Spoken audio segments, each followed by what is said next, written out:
Alright, so in this video, I'm going to show you some very useful techniques to make the code more testable using protocols. And to begin with, I'm going to write a very simple application that fetches a list of objects from a public API, display them in a table view, and I'm going to refactor that example using protocols to make it much more testable. So here we go. First, we're going to use this public APIs that returns a list of to-do items, and each item follows the same structure, which provides user ID and an ID. Both are integers, a title, which is a string, a Boolean flag that tells you whether that item is completed or not.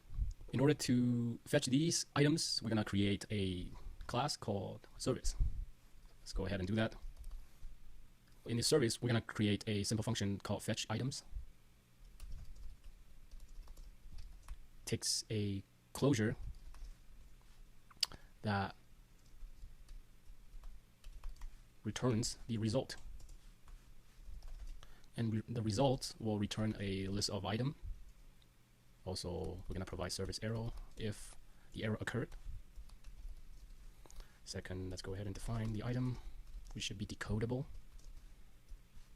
Okay, so we have user ID, which is an int. We have ID, which is an int. We have title, which is string, which is a bool. Okay, now the error should go away. Alright, so escaping should be here. To fetch the items, we're going to use URL session task. So task equals to URL session share task for request, data task for request, and we want the version with the completion handler. URL request, which we'll define later.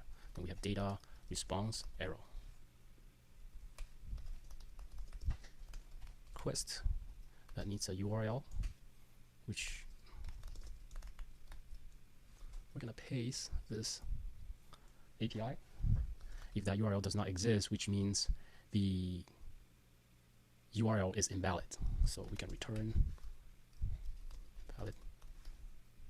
We're going to complete with failure, which is an invalid URL error, and return. In the task, if error exists, we're going to complete failure again. In this case, we're going to say data task error.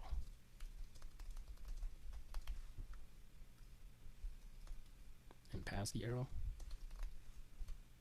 And once we have the data, we're going to decode the data into an array of item. So to do that, we can say let items equals try JSON decoder decode item.self data. If that items does not exist, then essentially this is a decode failure. Right. Okay, so if that data equals data, we're going to return in this case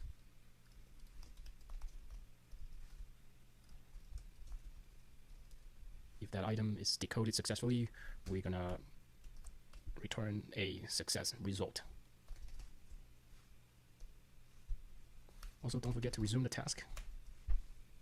Now we have pretty much done all the work to fetch the item, decode the item, and retrieve the array of items. So now we're going to display the array of items into a table view. To do that, let's go ahead in our storyboard. First, we want to create a table view. Also, we want a table view cell. Let's go ahead and assign a reuse identifier. It's called item cell. And we want the subtitle style. Okay, now we have the table view prototyped in the storyboard. Let's go ahead to our view controller and connect these elements together. So to do that, let's create an ID outlet for our table view. When that is set, we want to assign the data source to self, as well as the delegate to self. We're going to implement the delegates in data source to properly display the list of items. View data source, we have the cell for row. Remember, the identifier is called item cell. If that does not exist, simply return cell. Then we want to return a cell here. The next thing we need is a array of items so that we have something to display for the table view. And then for this data source method, we're gonna query the items at this index and display them to this table view cell. Items index past that row. Text label text equals item title. Cool. Next, we need to tell the table view how many items we are displaying, and that would be numbers of rows in section. Return just a count. So now we need to implement one of the delegate method, which tells the table view what are the height for each cell. For row, let's return 60 for now. Next, we're gonna fetch the items from the public API and update the items array for this class. So let's go ahead and do that. First of all, let's define a private let.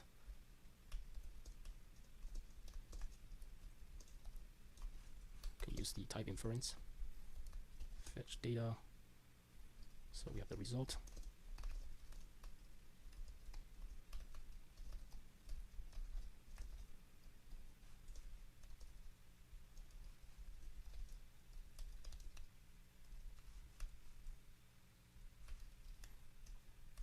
If the request fail, now we have done implementing the fetching logic. We need to hook up the UI elements to the view controller. So to do that, we'll connect the table view within the storyboard. And let's go ahead and test run this.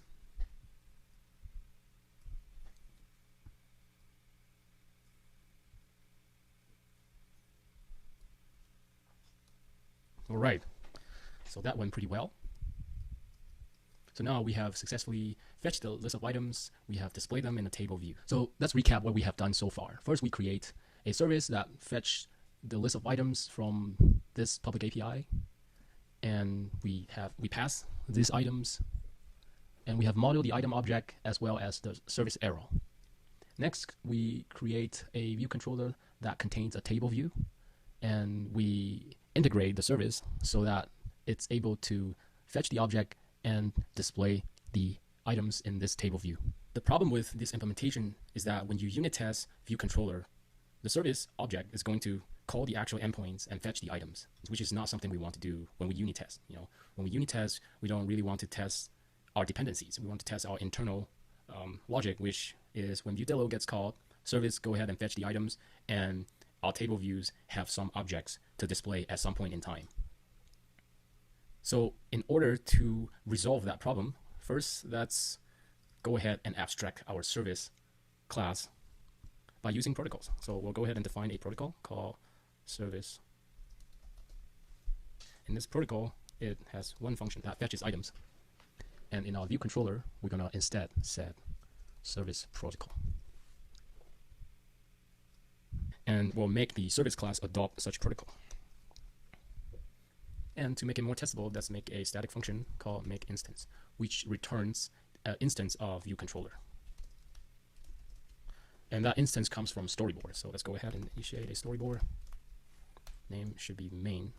Bundle should be where view controller lives.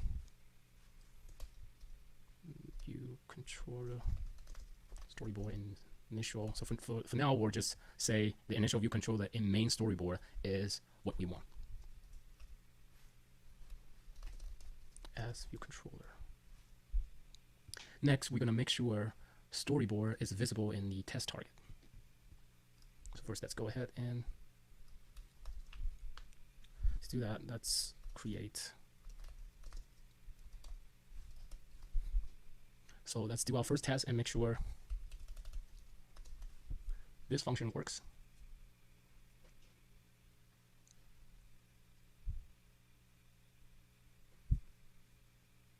All right. Next, we're gonna test fetch item. So the idea of testing the whole fetching item is that we only want to test how view controller behaves without testing its dependency. In this case, is service object. So to unit test that, we need to swap the service object on the fly. To make that happen, we'll make a simple change for makeInstance function. We'll pass the service object in order to swap the underlying service, private service object in this case. with service, and we want to say this is a service protocol, not service class. Very important. We're gonna make the service object mutable, then we're gonna set that in our make instance function.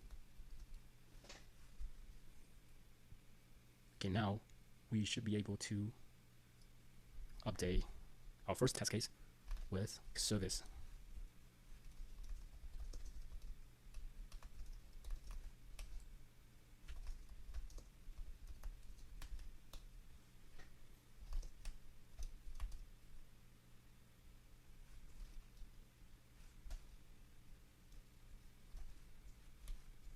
Okay, so now that should work. And we are now able to swap the service with our mark service in the test suite. Now to test fetching items, we'll simply initiate a view controller with our mark service, and we'll call view deload. We'll make that a private set so we can read that in the test. The items should equal the items that we have set here. Now the compiler is going to complain because the items does not conform to equatable. So let's go ahead and fix that.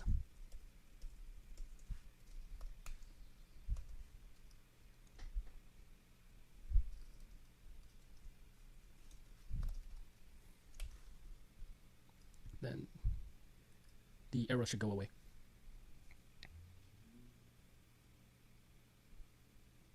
Awesome. That is how you make the code more testable using protocols.